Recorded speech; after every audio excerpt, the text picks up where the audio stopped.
Hola, soy Mercedes Arzude Wilson. Quiero decirles que nunca es muy tarde para regresar al Señor. En este mundo de promiscuidad que estamos viviendo, tanta cohabitación y divorcio, nuestros líderes y profetas deben retar a las parejas en las áreas de la fe y los valores familiares, como un prerequisito a los matrimonios de iglesia. Las ovejas se nos están descarriando debido a la falta de liderazgo por parte de los padres de familia y por parte de las autoridades responsables de guiar a la juventud. Acompáñenos, este programa les va a gustar muchísimo.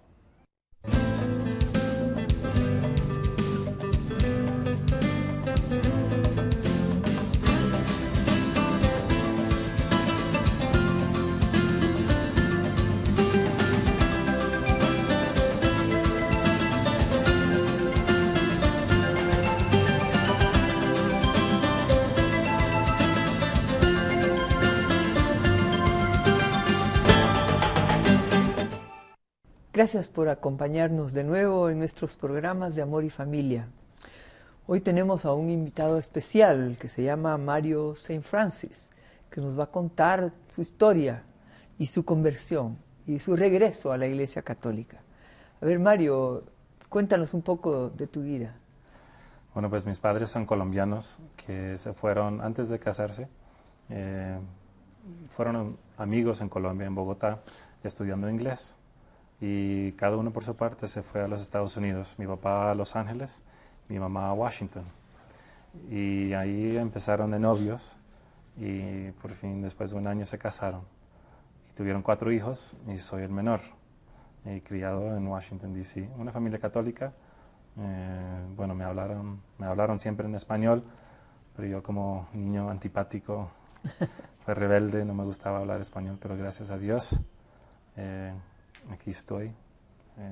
Mis padres, tremendos ejemplos para mí, pero claro, nunca los vi, no los vi siempre como grandes ejemplos para mí en la vida de matrimonio y de la fe. Yo entiendo que tú tuviste una vida al principio en tu juventud en que eras, como decías tú, rebelde, no seguías las enseñanzas de la iglesia. Y sin embargo ahora has pasado a otro nivel de espiritualidad con tu conversión. ¿Por qué no nos cuentas un poquito de tu testimonio? Bueno, sí, claro, es interesante porque muchos me dicen conversión, has venido de otra religión y digo, no, pues fui bautizado católico cristiano y criado, bueno, educado en colegios católicos, pero para mí la fe hasta los 12 años fue algo real, de Virgen María especialmente, las oraciones en la casa, una imagen de la Virgen María, siempre la vi como mi madre, la madre de Dios, era obvio, todo esto era natural.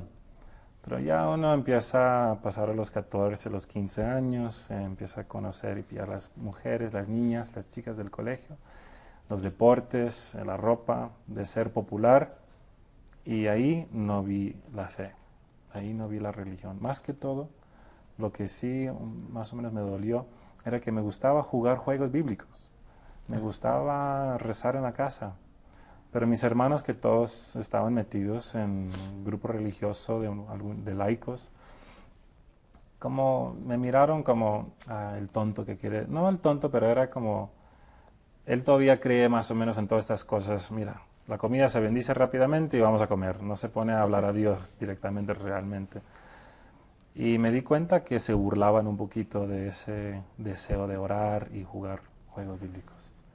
Y ahí fue que empecé a rechazar a Dios porque sentí que mis propios hermanos se burlaban. Un poquito, no era abusivo. Pero ahí fue que me alejé. Y duré como 8 años, así, hasta los 24 años, que realmente tuve un encuentro que muchos lo llaman reversión. En vez de una conversión de otra cosa, era reversión, que era que yo estaba por otro lado, pero como una camisa, lo tienes al revés, es la misma camisa. Sigo el mismo, un católico, no cambié de religión, pero eh, fue un cambio radical, fue un cambio de vida tremendo, Por eso muchos lo decimos que fue una conversión.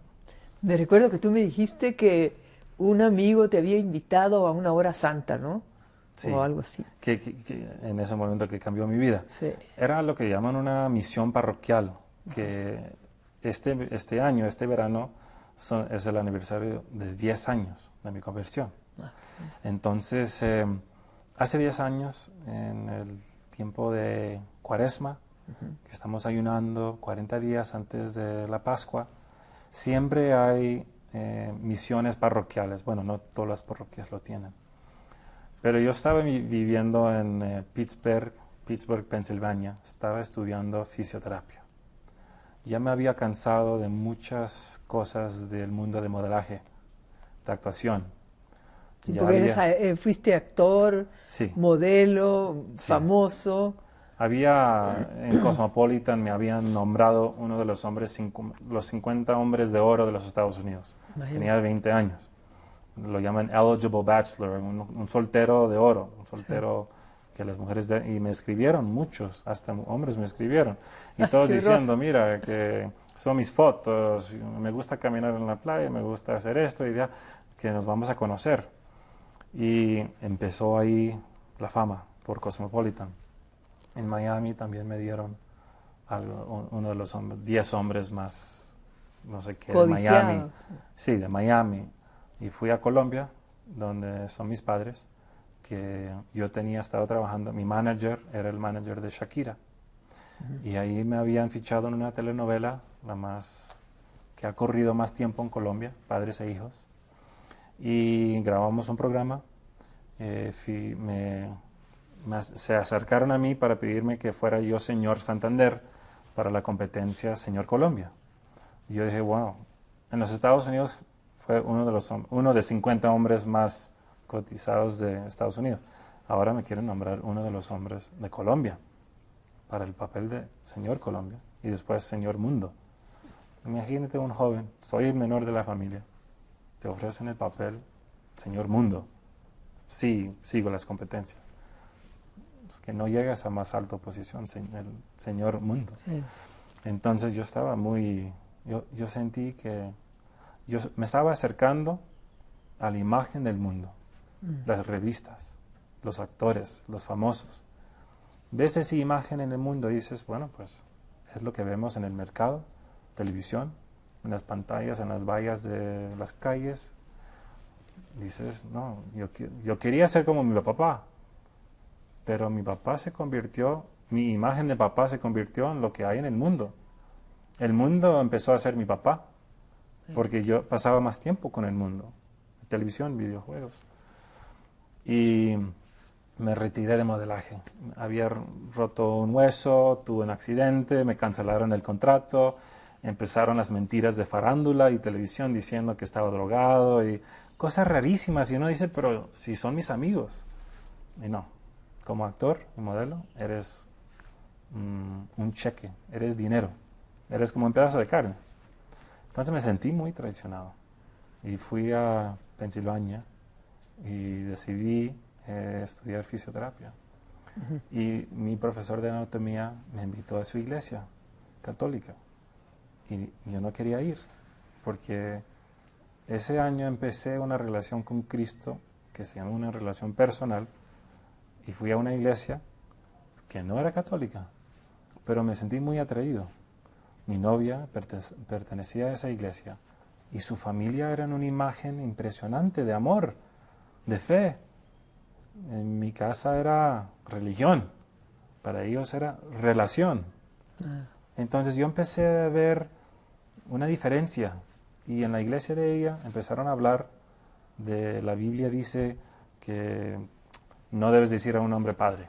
Entonces los católicos dicen a los sacerdotes padre, herejía, van al infierno. Que los mandamientos dicen que no debes tener idolatría, no. Mira los católicos con todas las estatuas, eso es idolatría. Entonces yo me volví anticatólico. Yo empecé a luchar con mi hermano, empecé a decirle todos esos argumentos contra la iglesia. Entonces imagínate, a los 24 años me dicen, vente a una plática que hay comida gratis al final, Mario. ¿Por qué no viene? Tienes que escuchar a este hombre. Y yo vivía en una casonona, $500,000, un loft de famoso casi. Viví ahí, estuve trabajando y estudiando. No tenía por qué ir, pero algo en mi corazón, por alguna razón, acepté la invitación. Y de ahí es donde empecé un camino que nunca me he regresado, que me llevó a un encuentro más personal con Cristo, más profundo, algo que no había sentido como católico jamás, ni como protestante. Pero gracias a Dios, sí, esta novia protestante, ella era modelo. Y gracias a Dios, un modelo a otro modelo me cogió la atención. Dios quizás la usó. Y eso me llevó a luchar contra la Iglesia Católica. Y estaba buscando la verdad, estaba muy confundido. Y por fin, en esa plática, el sacerdote empezó a decirnos: ¿ustedes han escuchado por allá estos argumentos contra la Iglesia? Claro, ellos dicen que nosotros somos, y empezó, que somos idólatras, que somos hijos del diablo, que el Papa es esto, el ta. Pues yo sentí, nos descubrió. ¿Cómo nos descubrió? Este sacerdote católico, ¿cómo conoce todo lo malo de la Iglesia? Yo pensé que era un secreto, que solo los protestantes lo sabíamos, lo malo de la Iglesia, pero él dijo, claro que sí. Te dicen esto, no, te dicen esto. Y yo, sí, me han dicho. Ahora les voy a decir la verdad. Y empezó con las Escrituras. Quiero que hagamos una pausa, Mario, porque tenemos que hacerla ahorita y quiero que continuemos porque está muy interesante tu historia de conversión.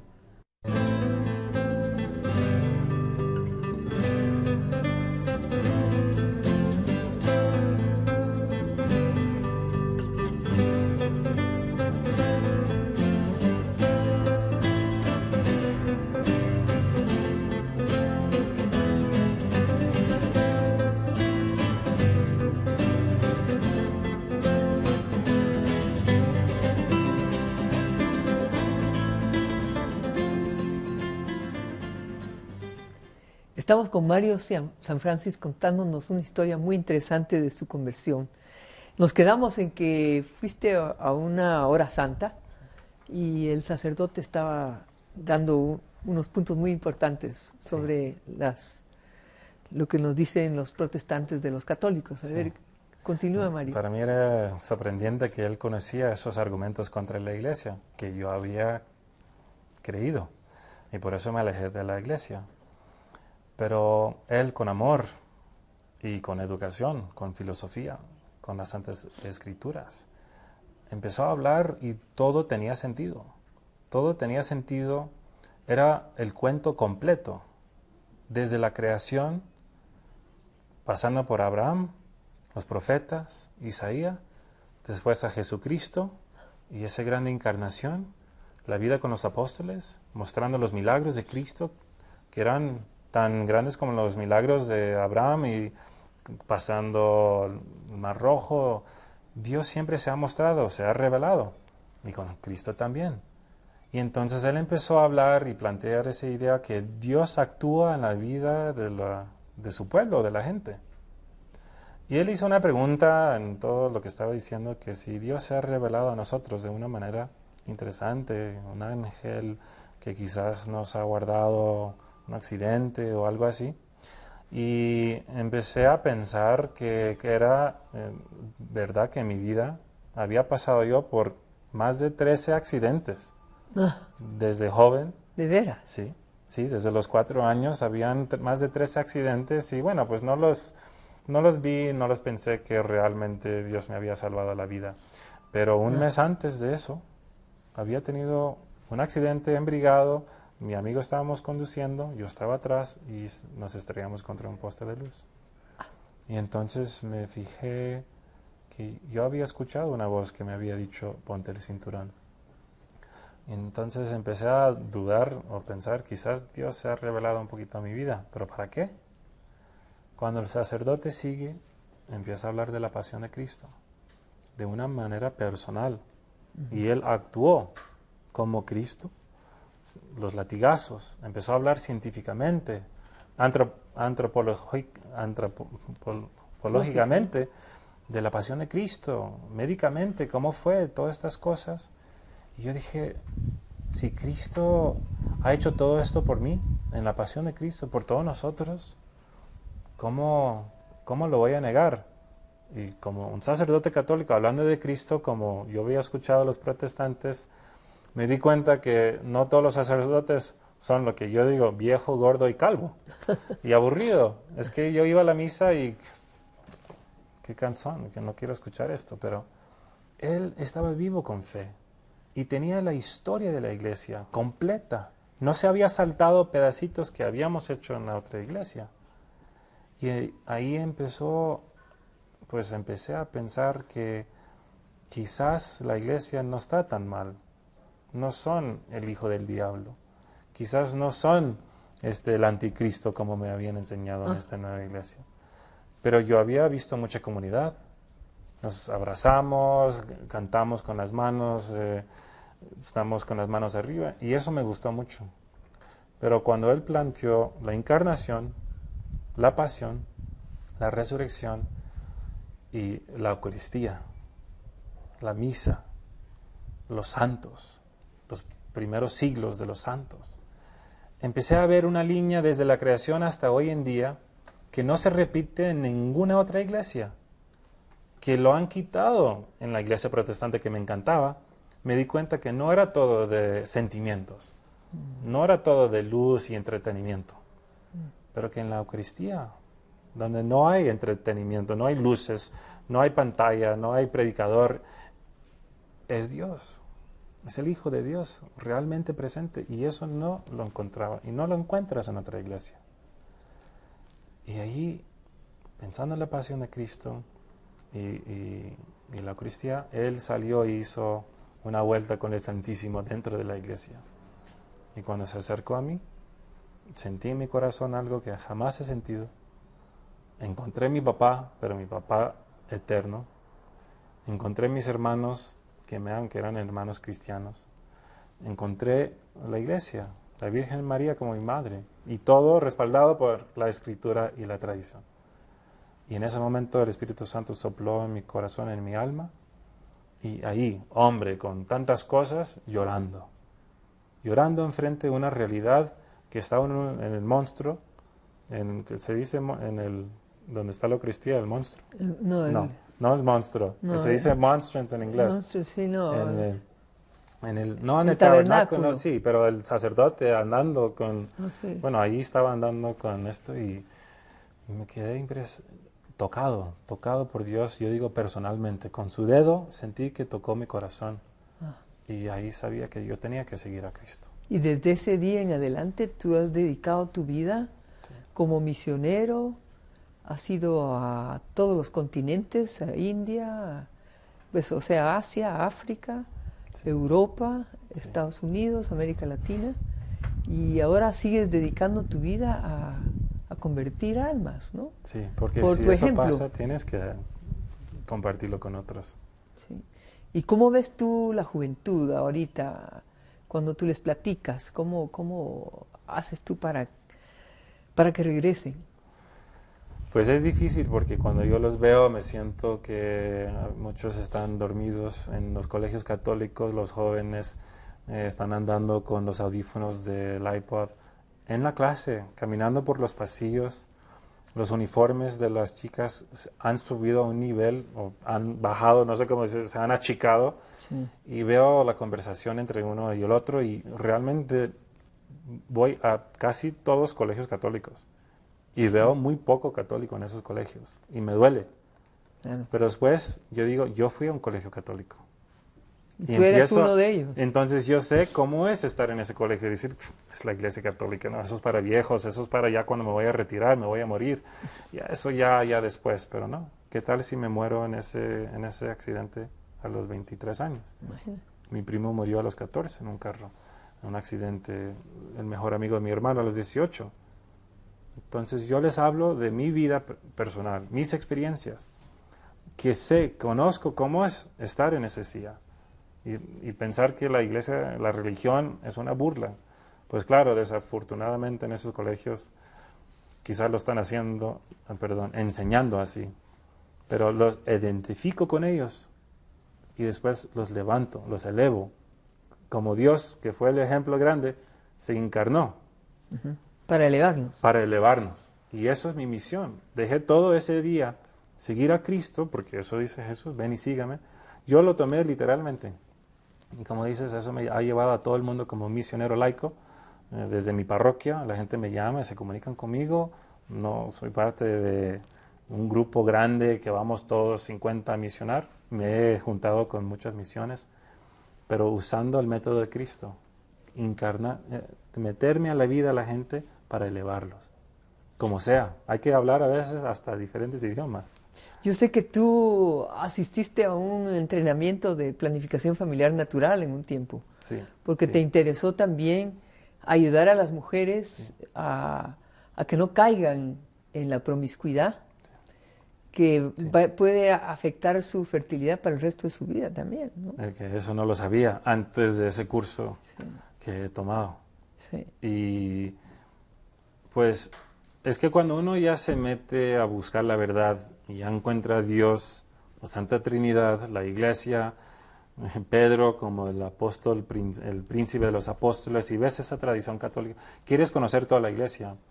Y claro, la contracepción es algo muy grande que se está moviendo hasta dentro de la Iglesia, los jóvenes y hasta matrimonios lo están usando, y veo que eso no es de la Iglesia. Y estudiándolo, que ahorita soy estudiante de filosofía, veo que esto hay que hablarlo. Y asistí a esa conferencia, ese entrenamiento, para poderlo compartir, porque la gente de mi edad se van a casar, se van a volver padres, y si no los educo ahora, ¿cómo van a ellos educar a sus hijos? Y si no lo educan bien, el mundo los va a educar, va a ser el padre y todos van a estar usando contraceptivos, promiscuidad, no van a conocer el valor de la castidad, de su cuerpo, su dignidad. Pierden todo eso porque ven modelos como yo fue en la televisión y dicen, debo hacer eso. Sí. Están siguiendo una vida, otro camino, y yo los quiero enderezar. Sobre todo que las parejas que viven juntas antes del matrimonio o que usan métodos artificiales son las que más se divorcian. Sí. Y cómo sufren los niños de estas parejas, ¿verdad? Claro, y es una tragedia, pero hay muchos niños, y tengo amigos que los padres se han divorciado. Pero nadie ha dicho, ningún hijo, gracias a Dios han divorciado a mis padres porque ahora tengo mi madre que trabaja 2 trabajos, pero me gusta porque, pues claro, quizás le gusta porque la situación era malo. Quizás algunas situaciones son violentas y terribles. Sí. Pero el divorcio hoy en día no es solamente en esos momentos tan terribles. Se está usando como si no me gusta esta camisa, voy a comprar otra. Claro. Y se lo cambian. Entonces, como dices, la cohabitación, viviendo en casa, juntos antes, aumenta el divorcio 3 veces, 5 veces, 7 veces. Es tremendo. 60, Los estudios 80%. lo muestran. 70%. Estoy viendo que tienes mucho material para dar a los padres de familia o para darle a los jóvenes, para que ellos entiendan lo que fue tu vida y tu conversión. Sí, y eso sí. puede ser algo que pueden pedir todos y claro, aprovechar. por la página web, que me dicen mucho el tecno misionero porque uso tanto la tecnología, las redes sociales, la página web. La gente me puede encontrar en la página web mariosanfrancis.com, que tengo mi testimonio si lo quieren compartir con sus familias, con sus amigos. Sí. Tenemos diferentes versiones, pero también voy a los colegios, voy a conferencias, en congresos a hablar. Y yo soy testiga porque lo he oído en los congresos de jóvenes católicos aquí en Guatemala, que tuvo miles de jóvenes aplaudiéndole como el mejor expositor. Es que invito a todos a que lo inviten, porque realmente va a hacer mucho bien hablándole a los jóvenes y a los padres de familia. Y muchísimas gracias, Mario, te agradezco y buena suerte o muchas bendiciones más bien. Porque se ve que Dios está contigo y ojalá otros jóvenes sigan tu camino. Lo necesitamos más jóvenes, más misioneros en el mundo. Sí, y hagan el favor de escribirnos y contarnos qué les han parecido nuestros programas. Y hasta el próximo. Muchas gracias.